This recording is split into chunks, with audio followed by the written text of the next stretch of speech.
Hello बच्चों, आज हम सब लोग भूगोल के प्रथम पाठ संसाधन एवं विकास का अध्ययन करेंगे। सबसे पहले हम संसाधन का अर्थ समझेंगे कि संसाधन किसे कहते हैं।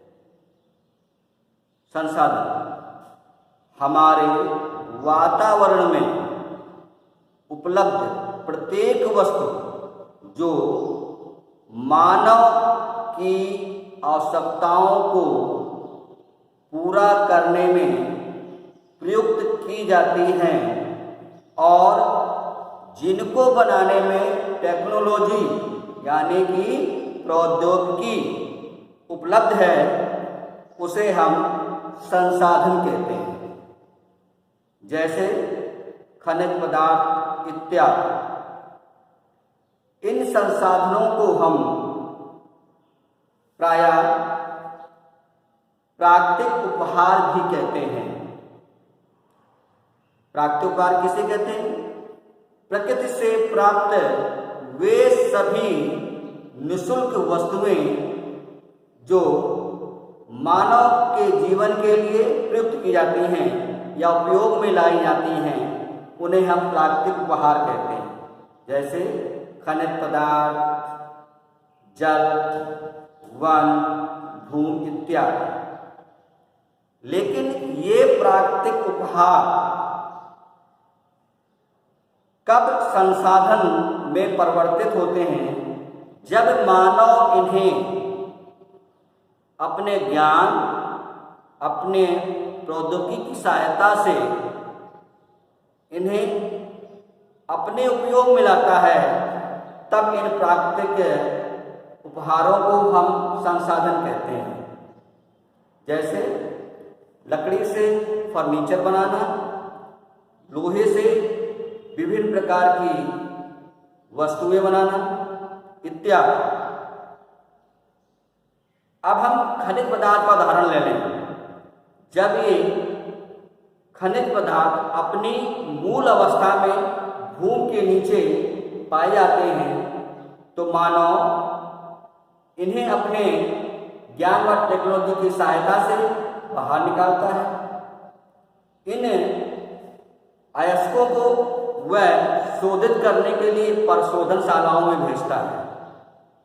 जब ये विभिन्न अयस्क परिशोधित हो जाते हैं, तो इनसे विभिन्न प्रकार की धातुएं बनाई जाती हैं।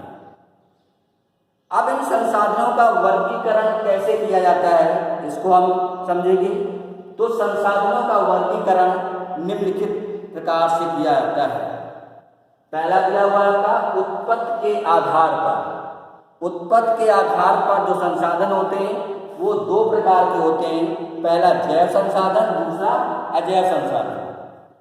जैव संसाधन उन संसाधनों को कहते हैं जिनमें जीवन पाया जाता है, अर्थात जिनमें जीवन व्याप्त होता है, उन्हें हम जैव संसाधन कहते हैं। जैसे मानव, पशु पक्षी, वनस्पति इत्यादि।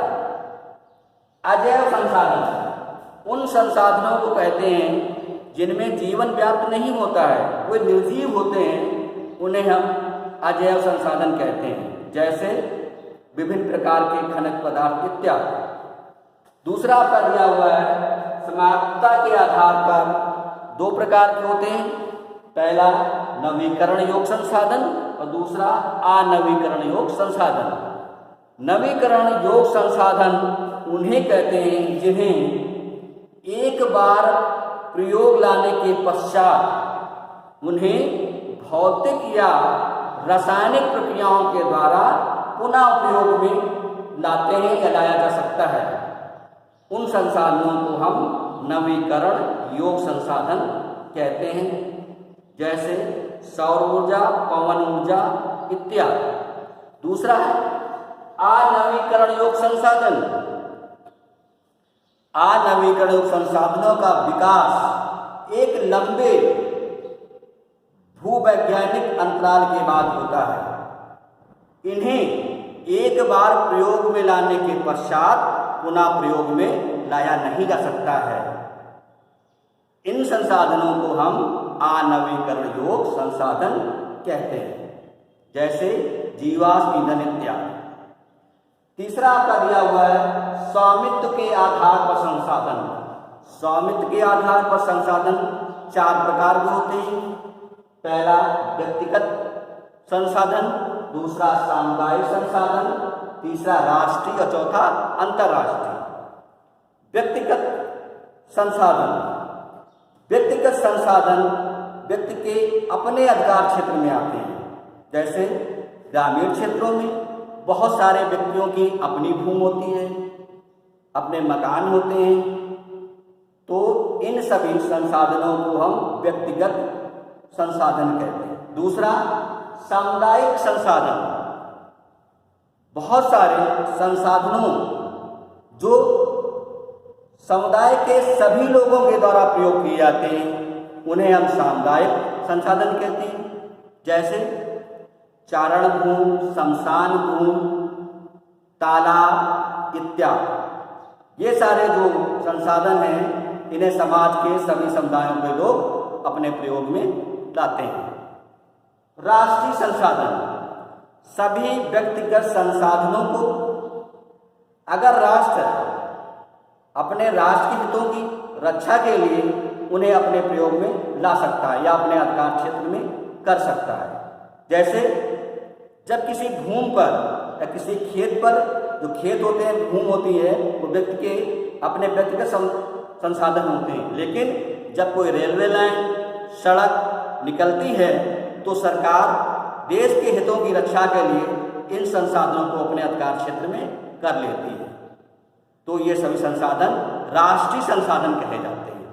अंतर्राष्ट्रीय संसाधन, कुछ संस्थाएं होती हैं जो इन अंतर्राष्ट्रीय संस्थाओं पर अपना अधिकार करती हैं और इन्हें संचालित करने का प्रयास करती हैं। जैसे समुद्र तट से 200 मील की दूरी से परे जो महासागरीय क्षेत्र होता है सभी देशों का अधिकार होता है, और समुद्र तट से 200 मील की अंदर की दूरी पर जो समुद्री क्षेत्र होता है उसमें अपने अपने देश का अधिकार होता है। अगला दिया हुआ है विकास के आधार पर संसाधन। जो विकास के आधार पर संसाधन होते हैं वो भी 3 प्रकार के होते हैं, संभावी, विकसित और संचित तथा भंडारण। पहला दिया हुआ संभावी, कहते हैं वे सभी संसाधन जो किसी राज्य में उपलब्ध होते हैं लेकिन उनको उपयोग में नहीं लाते हैं।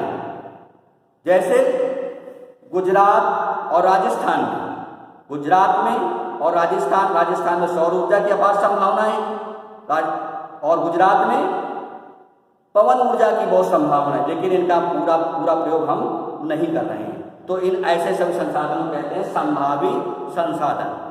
विकसित संसाधन, वे सभी संसाधन जो गुणवत्ता के आधार पर उनको उपयोग में लाया जाता है, जिनका सर्वेक्षण हो चुका है, उन्हें हम कहते हैं विकसित संसाधन।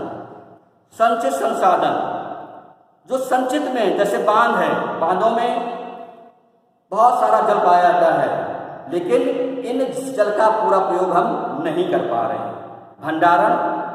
भंडारण में भी वो संसाधन आते हैं जिनका हम प्रयोग अपनी टेक्नोलॉजी की सहायता से नहीं कर पा रहे हैं, या हमें ऐसी कोई टेक्नोलॉजी का ज्ञान नहीं है जिसकी सहायता से इनका हम प्रयोग में लाएं। जैसे जो जल होता है वो 2 तत्वों से बना होता है, हाइड्रोजन और ऑक्सीजन।